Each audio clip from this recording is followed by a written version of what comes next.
अस्सलामुअलैकुम दोस्तों, मुझे उम्मीद है आप सब ठीक होंगे, अच्छे से होंगे।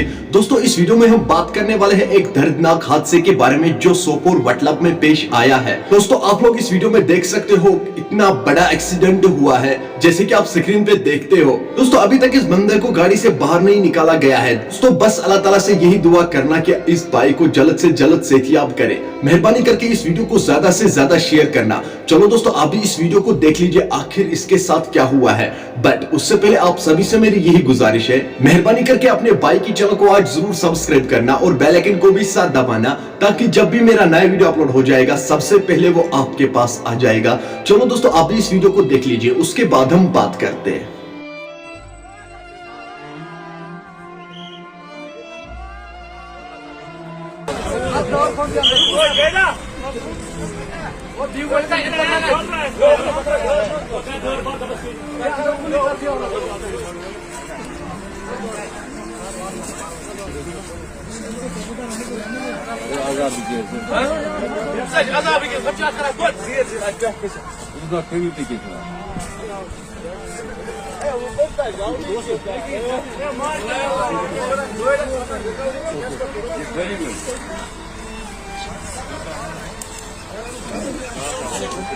दोस्तों आपने इस वीडियो को देखा है, मेहरबानी करके इस वीडियो को ज्यादा से ज्यादा शेयर करना और इस भाई के लिए दुआ करना। चलो दोस्तों मेरा आज का वीडियो इतना ही, मिलते हैं किसी अगले वीडियो में। तब तक के लिए अपना ख्याल रखना और अपने भाई को दुआओं में याद रखना। बाकी अस्सलामु अलैकुम।